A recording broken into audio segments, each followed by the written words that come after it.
Hey folks, Steve here with a very special video for you today. We will be ranking the games in the Dark and Deadly series, all designed by Ted Racer, published now across a couple different publishers, and we'll talk to that. Just recently, I finished reviewing a game in the series, or a game that I consider in the series.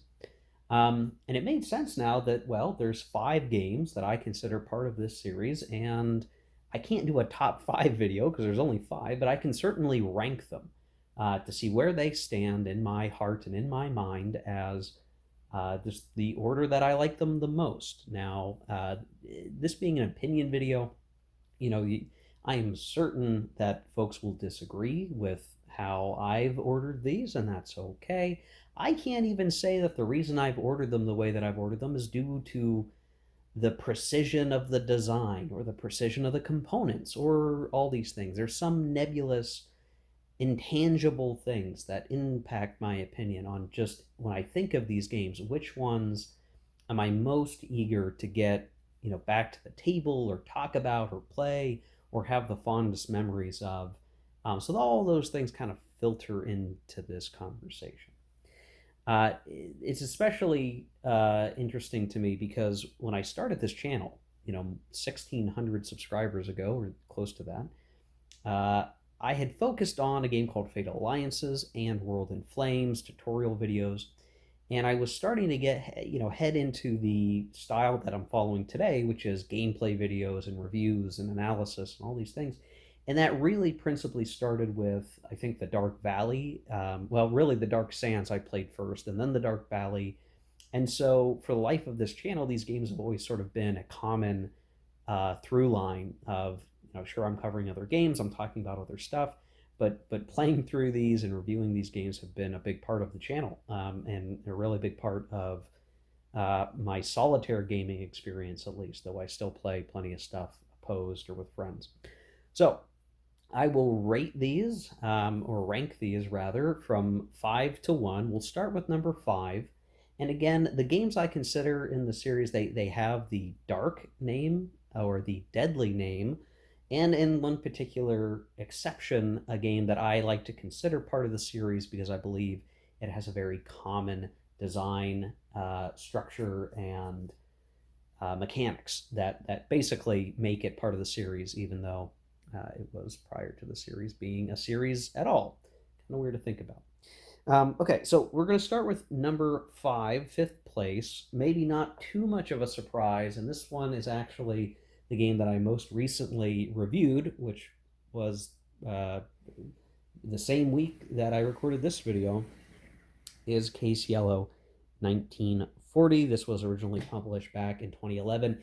It is barely a Dark and Deadly series game. The reality is it doesn't have a dark or deadly name. It was designed by Ted Racer. It uses a chit pull system, which all of these games have in common, and it is just a very, a proto Dark and Deadly series. Maybe we might refer to it. It gets the number 5 spot not because it's a bad game, and I should just throw out here that every single game I'm going to talk about in this video are good games. I like each and every one of these. So this is not to say that one of these games is bad. This is not to say one of these games is less worth your time necessarily. Case Yellow, 1940, German Blitzkrieg in the West. This one, I just did the review video for it, but it's got all the hallmarks of the Dark and Deadly series. It's got hex movement. It's got let's see if I can grab them here. They've got your action shits, right? Move, combat, all of that. And the reason why this game ends up being put last in my mind is that the topic, for one, is one that's a little harder to just connect with from a gaming perspective. It is interesting to think about, Case Yellow, the invasion of France, and everything else as a historical topic and trying to understand the Allied failures in that campaign. And of course, whenever you look to war game out a situation where one side just really lost, you take certain design considerations into that and you reflect it. Now, the nice thing about this game is there are other scenarios that allow you to play with some ahistorical stuff. That's all very well and good. But this one just kind of just doesn't hit as strongly as the other games in the series. Some of this because, Ted refined the design, refined how to implement the game systems over time. That, these games that came out later benefited from the ground struck by Case Yellow, but Case Yellow kind of gets stuck with being that proto game that not everything was as well refined. So it still has the special rules on special turns that is systemic in the game system or the game series. The components, kind of hurt it a little bit in that I don't like the way the rulebook and the playbook organize information such that you have to kind of go back and forth between the two pretty frequently, or at least frequent enough. And you got to pass between two books, double checking, what one scenario rule is versus what the rule book says. And both books reference each other. So that kind of hurts it, but it does have cool mechanics. The tactical effectiveness ratings of units having an effect on whether or not German panzers can ignore enemy Zocs so they can penetrate the Allied lines. Interesting mechanics. There's definitely cool stuff to this game. And just because it's number 5 and it is sort of in last place doesn't, again, mean it's a bad game. It's a cool game. And I do hope that someday this game will be reprinted with a dark or deadly moniker to it, and maybe some refinement of the rules and improvements made there. And folks get an opportunity to play this, because this is out of print, at least out of print for the last 11 years. You can certainly find it on the secondary market, I would expect, though you may have to do some hunting. So, again, good game, but all the other games in the series just do the system or are more enjoyable to me than this one. So there you go. Number 5, Case Yellow, 1940. I'll go ahead and take this off of you. Now, the tricky thing between the games that come in the 4th and the 3rd spots in this list were razor close. They were very close together, that it was really tough just to say, okay, one of these has to be number 4 and one of these has to be number 3. And even right now, I'm still struggling. So you could almost consider 3 and 4 interchangeably, but I've got to put number 4. Number 4 is actually the first game in the series that I played, which was the Dark Sands, War in North Africa, 1940 to 1942. Now, again, being lower in the list does not indicate it's a bad game. In fact, it's a really good game. And I do hope this gets a second printing at some point soon so they can spruce up some of the components. This was originally published in 2018. The box art, very evocative. And, here, there's a lot of interesting things that are used. So you have disrupted status. This was something that was in Case Yellow as well. You have, your action chits, and here is where we started to see, and technically, Dark Valley did this first, but, it has not just your movement and combat chits, but you have variation. You have variation over the turns. You also have variation in the replacements. So you don't know exactly what set replacements you're going to get per turn. That changes. The rules are pretty straightforward and well organized. And the one nice thing that makes it certainly better than Case Yellow is that the playbook has your scenario information and then just summary and helpful information. I don't have to refer to the playbook to learn the rules of the game. And even the rules to the game come in at a sporty 20 pages. So not a huge amount of rules. Though I did find that I had to create my own player chart that I put on Board Game Geek, that since somebody has improved, there was some errata that I think came up. But you can see here the action chit availability chart. You can see it changes. You have different chits. They're more than just movement or combat. There are specialty chits. There are chits for HQs. So there's a lot more, variety to what you're expected to be able to do in a given turn. And across 17 whole turns, you get a lot of space to work through. And of course, that opportunity to pick different scenarios to play. Now, the as is player charts are mostly fine and okay. Like I created an additional one again that somebody has improved, so thank you to that person. They are fine player aid sheets. There's just certain things in the game that could have been put on a separate player aid sheet or something to help the game. And I hope with a reprint or something, they'll be able to create that additional player sheet. The map here is kind of interesting. It's two maps, but they go side to side. So you have a very long map for the stretch of North Africa, and there's room up here that is used to hold the reinforcements. And some units actually leave the map, they come back, so there's a little bit of interplay there. More information in boxes along the maps. I'm just showing the one map. Then you can see you really are dealing with desert, you're dealing with escarpments, you're dealing with trails to trace supply. And the interesting thing is, just to keep the game from being overly long, you have two different map scales. So that is one of the weird rule bits that maybe dings this game a little bit, is that the scale here and the scale here is actually different. And so the central map has a more zoomed in scale, which is appropriate because that's where a lot of the maneuvering and combat is occurring over the course of the 17 turns. And by the time you get out here, it's a little more constrained. But there are certain rules nuances that you have to accommodate for that reason, which is just a little bit of extra effort that you have to keep in mind when you're playing the game. But generally, you know, the gameplay itself is certainly very solid. You have on here, because it's a little more zoomed in, this is something that I liked in some of the series that not all of them do. Instead of having an armor NATO symbol, they use pictures of the actual armor models that are the majority of the bespoke unit. So that's kind of cool. It's just a nice visualization that certainly costs from a artist standpoint, however they're managing that. But overall, you know, this is a really good game experience. It was a lot of fun. I haven't played it in a while, and I do think that at some juncture I should give it another go. Maybe play it opposed rather than solitaire. There's certainly aspects that make this really easy to get to the table. Again, you have the different smaller scenarios that you can set up.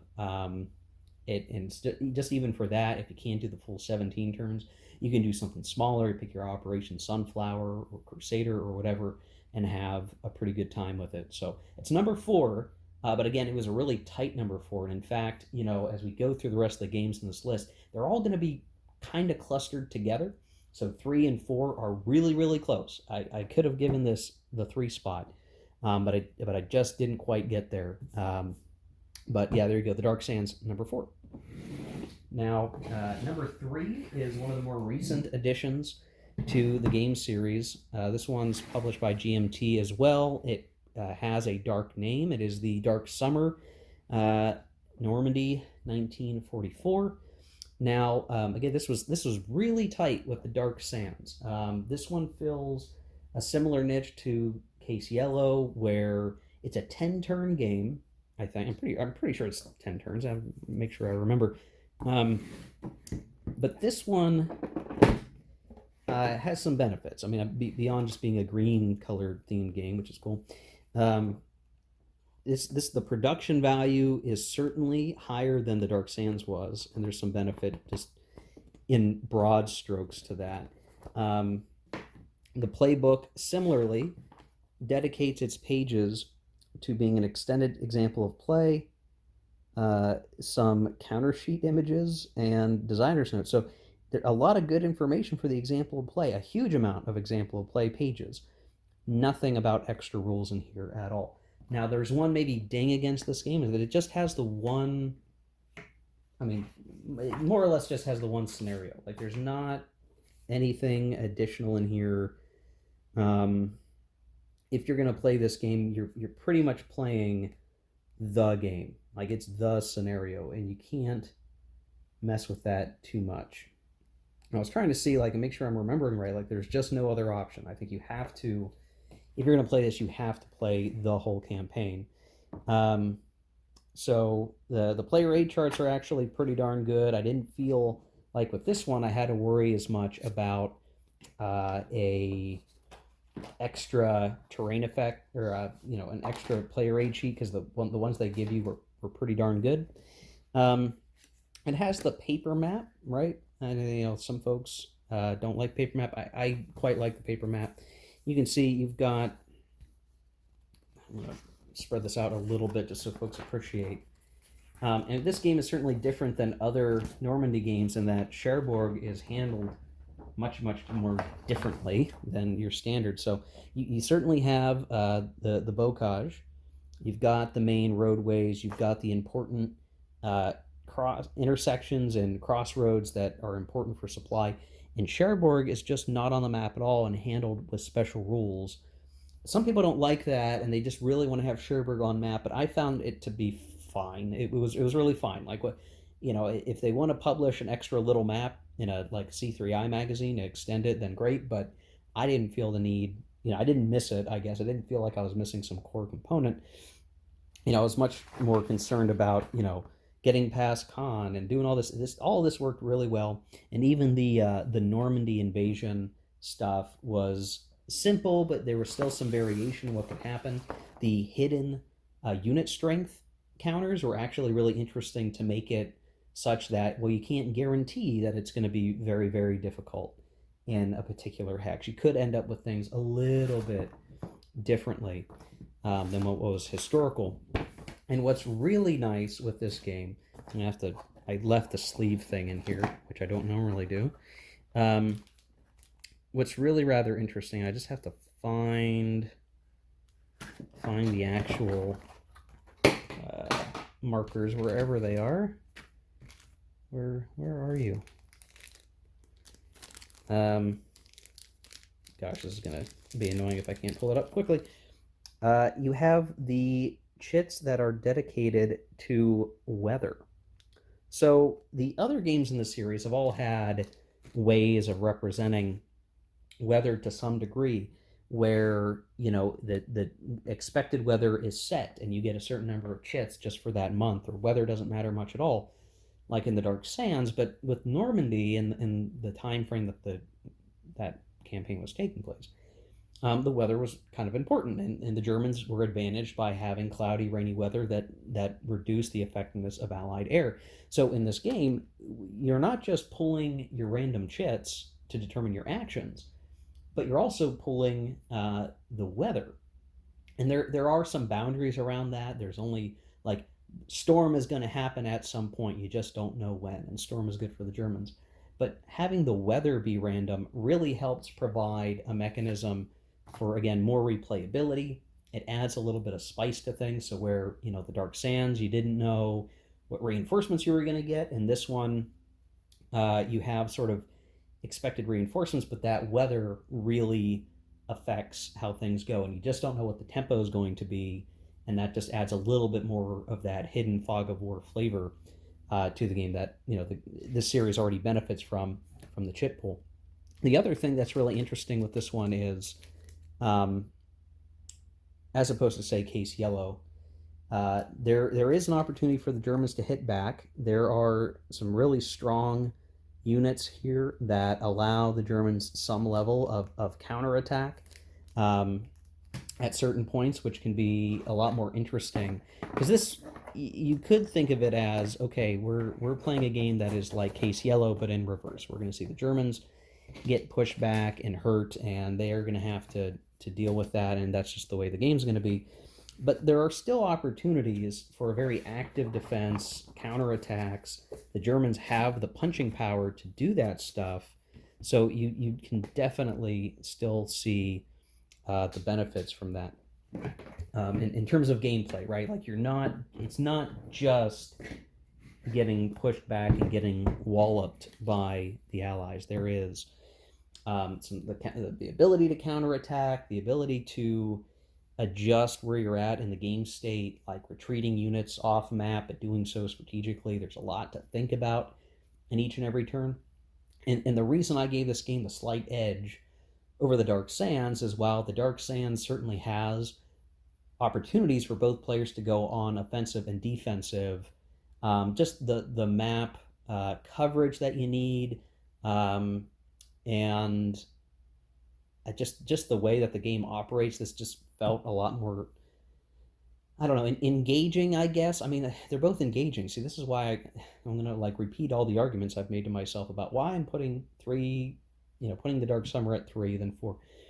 And maybe there's just something that feels good about the Allies arriving in Europe and beginning to liberate Europe from the fascists. I mean, that's always just a nice thing in general. So a little cavalier attitude about Normandy or the Dark Sands is kind of more of a back and forth kind of thing, um, where you can fight the Dark Sands all the way from one end of the map to the other, and somehow you're going to end up in a game end state of victory points. Here, you just have some more satisfaction of like, hey, the Allies just went and liberated the Brest ports, and now they're gonna, come back around the map. And this game just does something interesting with the map where you exit units off the map in one direction and they come back on another, and that just kind of twists your strategic thinking, right? And that's really it. The Dark Sands is tug of war back and forth.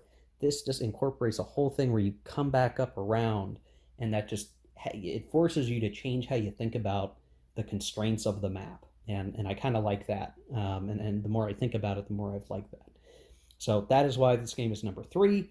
Just the slight edge out. Also a very good game, obviously.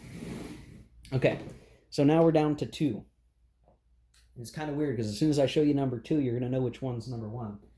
But I will give number 2 its due here. And I should say before I reveal the final things here so you understand, both of these games that are in the top 2 spots both do very similar, or not similar, I'm sorry.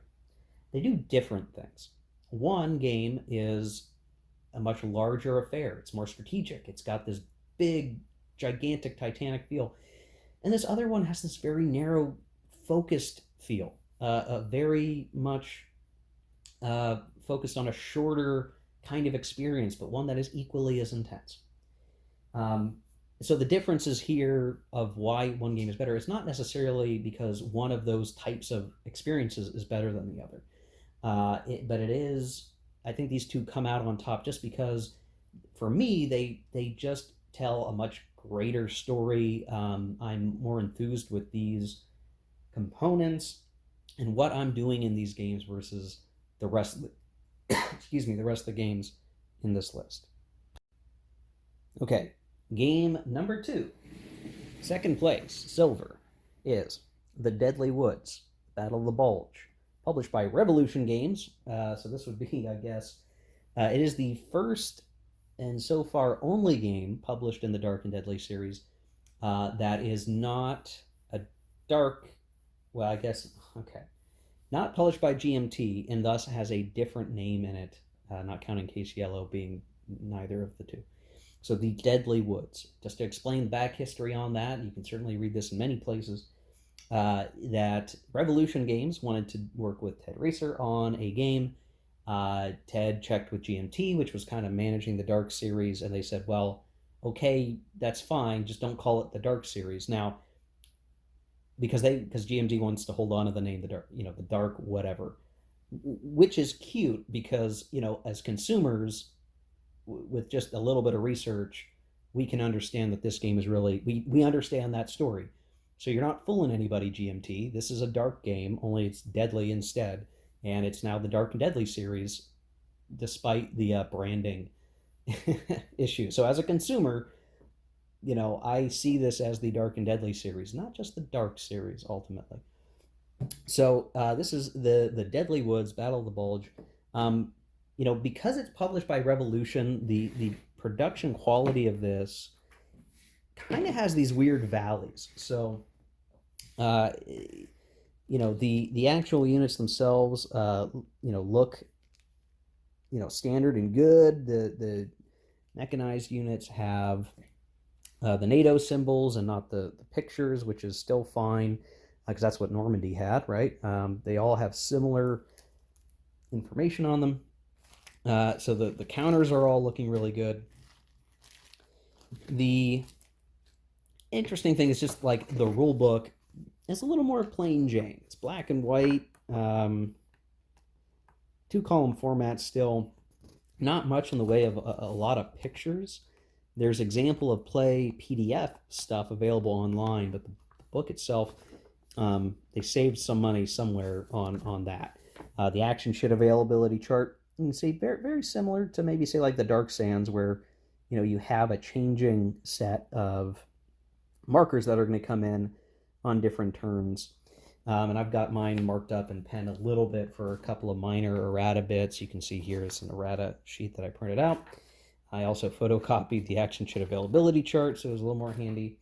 The player aid charts in here are actually pretty good. So this is like if the rule book was the valley, these are the tops of the hill. The player aid sheets are nice. The back is just the game cover. I kind of feel like they could have used this to do a different amount of player aid stuff. So what should be here instead, and I hope in future printings it's this way of this game, it needs a listing of all the special turn rules here. And why they didn't think to do that, I don't know. So that's kind of one knock against this game.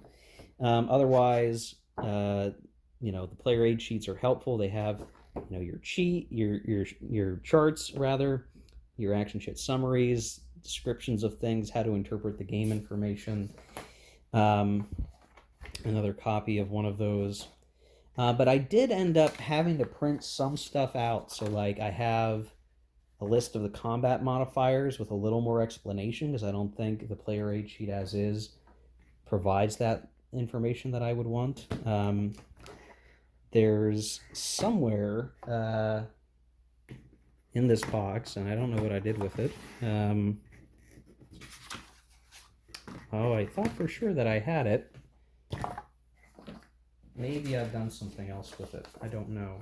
I thought for sure I had a sheet of paper that explains the turn-by-turn special rules, but evidently I've either misplaced it or something else has occurred. I don't know.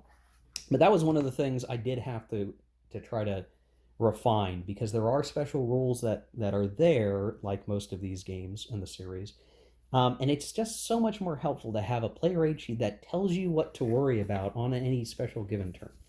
Now, the one real interesting highlight here is that you get this setup map that, everything on the map basically starts on the east side of the map along the front line. And the setup code helps you get things set up and put into the reinforcement schedule, and is actually really convenient and nice. Like this is pretty cool. It's a little unexpected, but it proves useful in setting up the game. And the map, and maybe this is one of the reasons why this game is number 2. I just love the map. I just love it. I just love it.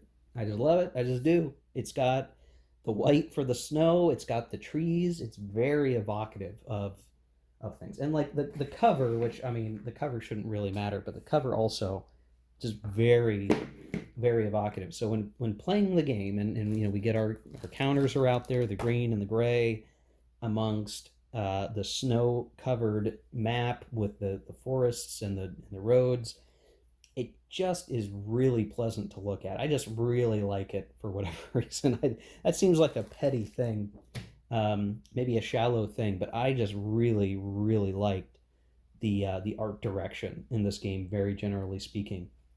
Now, there's a certain level of like, Steve, so why does this one stick out so much as your second favorite one? Well, some of this is just the Bulge is an interesting campaign, and I mean there's sort of no getting around that, but yeah, there's some element of the good guys are liberating. The good guys are going to win. So being able to play, the Allies, the Americans on the West Front is cool.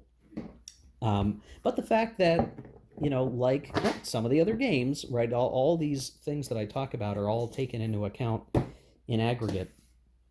The fact that, yeah, both sides get to attack and defend, that is something valuable. So you do get that. You have this great big German lurch forward to try to make something happen, no matter how much in vain it really was historically. You just have this tension. You do have strong German units that can do something, that can try to push back against the Allies. And then as the Allies start getting reinforcements and they get like the Patton chit and the Montgomery chit, you see that sort of uh, response start to come back. And whatever the Germans have gotten to do or failed to complete, then it's a fight around holding on or keeping the Allies away from the West Wall. So there's this really just interesting dynamic where the Germans, sort of start having been on the defensive. They get to go on this one last offensive and make something happen, and then it's a very dynamic defense. And you have these critical places on the map like Bastogne, where it's like those critical junctures where a lot of the fighting is going to happen and trying to make it all work. And I just found it to be really engaging. And you could say that for every game in this series, but for sure, this one, for whatever reason, just really worked for me. I mean, it just hit on a lot of cylinders as just, this is a lot of fun. This is really great. And because it's a 10-turn game, it doesn't take super long to play. There is a shorter, I'm pretty sure there is a shorter scenario you could play to only play like half the turns. So unlike other games where you're either playing the whole thing, like in Case Yellow or Dark Summer, you do have some variety. Not as much variety as the Dark Sands offers you with all the different operations that the Dark Sands has, but you still have some options here. And again, very generally, you just, the rules are pretty clear. Things operate very well. There's some errata. I will say that. It's another little knock against the game. But I think with future printings, I'm not sure what their plans are for printings or whatever the case is. You can also get this game in Ziploc, so I don't know how much that morphs what they can do on reprints. But I think generally with reprints, fixed errata, this game just would continue to be stronger. I don't know if Revolution Games is capable of doing that. But I am interested to see, will we get more in the Deadly series? Besides the dark stuff, will Revolution do more of these games? At the very least, this game was a strong enough showing. I think this might be my first Revolution game that I own. I have to go double check. I think I have Fury at Midway, which might be one of theirs too. I have to double check. But this was like a chance. But if Ted Racer's doing the game, then I'm willing to take that chance, and this paid off big time for me. I really liked this game a lot, and it came out as number 2 when I laid out all the games. Said this one for the shorter Dark and Deadly series games. This one for me is just the most enjoyable to play. And that's not a knock against 3, 4, and 5. Again, those are all good games, but this one just is just up there for me.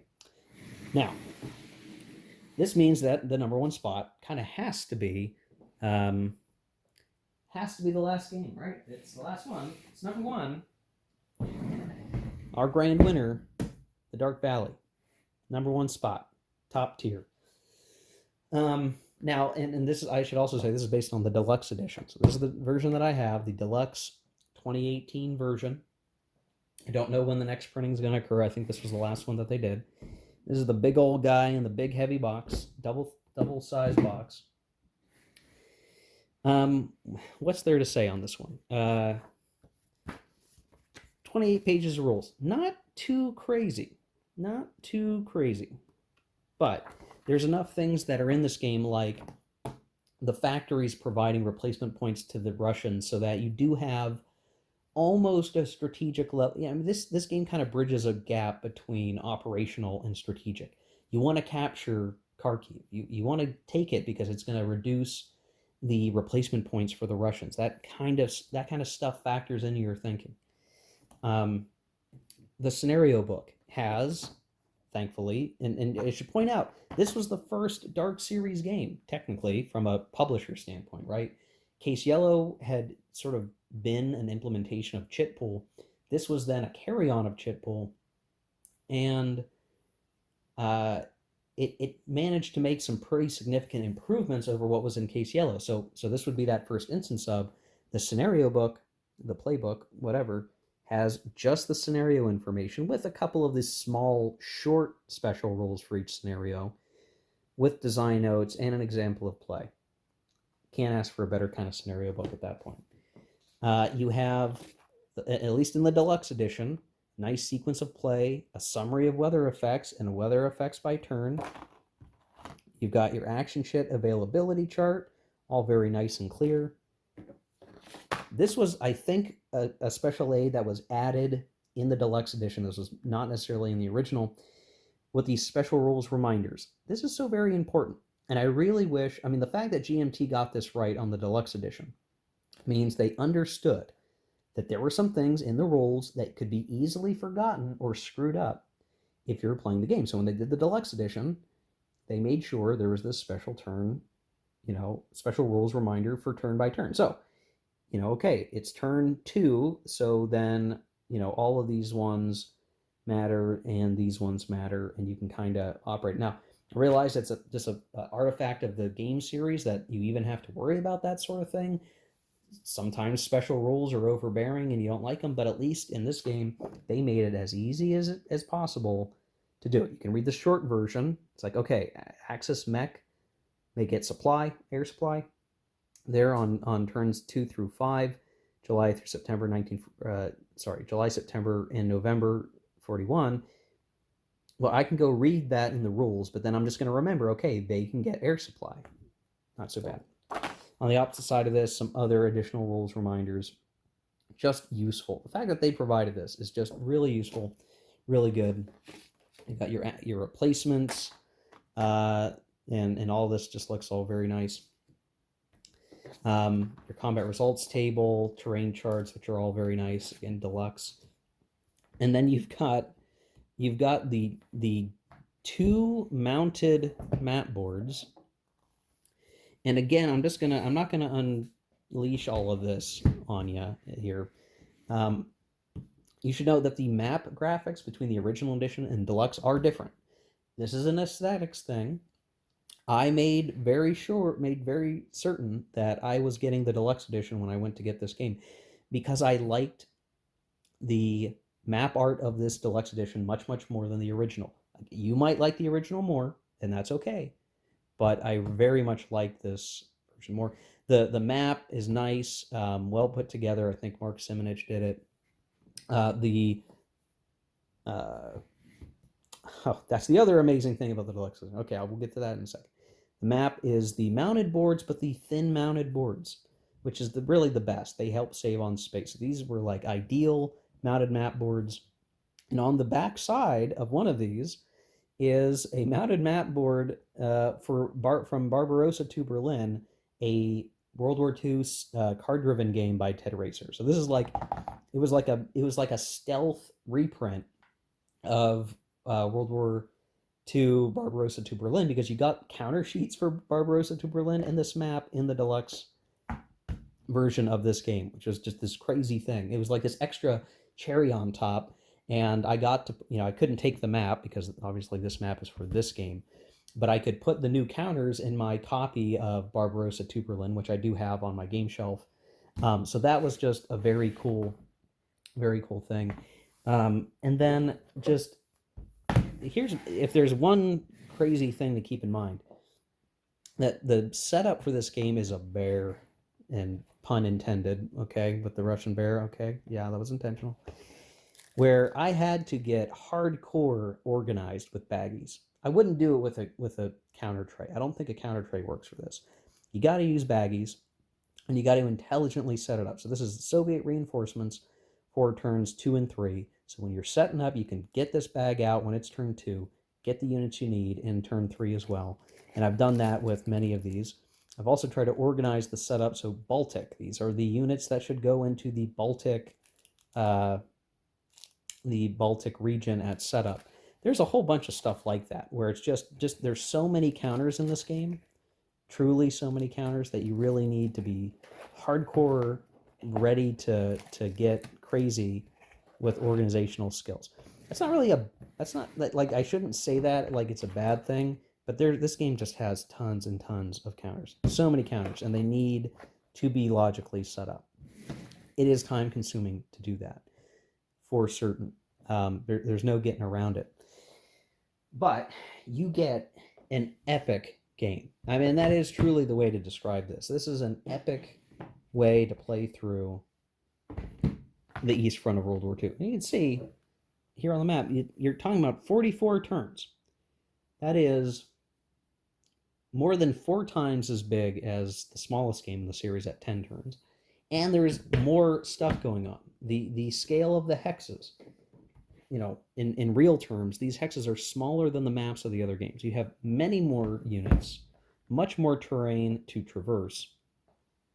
But the rules are still pretty straightforward. They're still pretty solid. And in my time playing this game over the course of months a few years ago, when I recorded my playthrough, I for sure hit instances where I was frustrated. I for sure hit instances where I was frustrated with myself because maybe I wasn't playing things correctly or figuring out where the rules things are. I mean, there are some aspects to this game that could be criticized. Like there's an element of why don't I use my move action to retreat my entire line back 1 hex, and then you can't hit me. That works to a point, and I would like to do another playthrough of the game where I really lean hard on that strategy to see, you know, what does that cost? Because the Germans, like, and let's say you're the Russians, there's this thing where you could try to retreat back a hex. Now the Germans can't wallop you. Well, they can't wallop you all along the line, but they can hit you with their armor, which can still do some level of movement, even on a combat shit, if I recall correctly. And if all you've done is move 1 hex back, well, 1 hex back might put you in really clear terrain, and you could be broken. Your line could be broken. Where if you had not been a smartass and you had moved, 3 hexes, you could have gotten to a better defensive line on a river or some anchor point. And so, I mean, just yeah, the fact that you got a movement shit is what matters, not the I just went 1 hex back. That doesn't give you the ability to save yourself like you think it does. And I think there's a few people out there who kind of make a really broad assumption about the game, and I don't think it's true. I would like to put it under more pressure and evaluation, but I don't think that matters. The other thing I've seen people say is, well, during Barbarossa, you just put all your units, all your little rifle divisions, as the Russians, you just put them, uh, ranks deep because there's no overruns in the game. So you can just layer up a bunch of these single units and keep the Germans from making deep penetrations. But the response to that is, in order for you to do that, you don't have an infinite number of these rifle divisions, by the way. The more that you do that to set them up deep, what you're giving up is your flanks, and the Germans are going to be even more easily surrounding your cluster of rifle divisions and eliminating them via isolation. They don't even have to attack. You've kind of given them the goat a little bit. They can hit you that way too. So it's I think there are some ways to try to look at this game and say, oh, there's some systemic issues with it, but I don't think that that's true. And it's always worth more analysis. And I'd love for somebody to, try to make some videos and really try to show a fault in the game. But in my experience, this is an awesome game. I mean, it is truly up there in terms of games where I'm just like, yeah, I don't want to ever give this up if I can. This is a lot of fun. It's really a massive, hex encounter, land-based game. There are some air units that can kind of shift things a little bit, but this is just a titanic, awesome achievement. Now, I know there are other East Front games out there that people really like. Proud Monster is one. I think there's some issues with that where that one doesn't go all the way through 45. There are now reprints of the Russian campaign, which some folks really like. But there's different, I guess, pros and cons to all of that. I think this game does so much right that for me, I don't see myself looking to buy any other East Front specific game. I was going to buy the Russian campaign reprint, either the GMT, whatever one it was that was going to be done, or the Compass one. But I think I've just settled on saying, like, no, this is it for me. The fact that, yeah, it does all the 41 to 45, which means you get Barbarossa. You also get the desperate fighting in Germany as the Russians are doing what they can to get to Berlin. You get uh, the fog of war with the chit system. You do get the changes from the Russians having really bad command and control to them steadily getting more sophisticated. You even see the growth and change and evolution of the Soviet army in the placement of the Guard Corps and Guard armies, the reorganization of the mechanized corps into dedicated tank divisions, and then the tank armies. I mean, all of that stuff is in this game, and it all comes together pretty darn well. So it is number one. It feels unfair to the other games in some respect because this game does a lot of things differently than them, right? The only equivalent would be to somehow have a game that combines the Dark Summer and the Deadly Woods into some big, the Dark West Front that tries to combine everything at the scale this game does. All the other games in the series are smaller, shorter in turn, smaller scope, but this one takes the biggest chunk and just executes very, very well. Maybe doesn't come a surprise to some who are coming into this video wondering what would number one be? Well, the Dark Valley is still number one. So there you go, guys. Hope you enjoyed this video.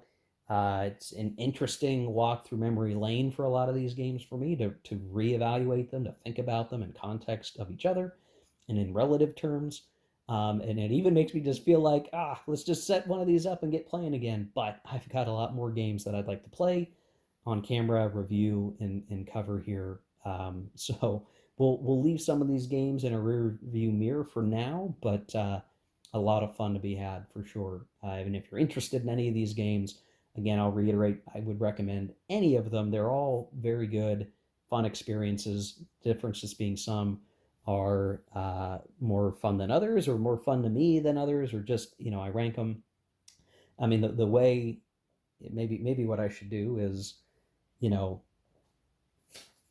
show the true relative nature of all of this. So if 5 is Case Yellow, so it's like, 5, 3, and 4 are better, with 3 just being just a hair, 2 being decently ahead of these others, and then 1 is just a sizable bit more than the rest. So that's kind of how I see it in my head in terms of how they compare to each other.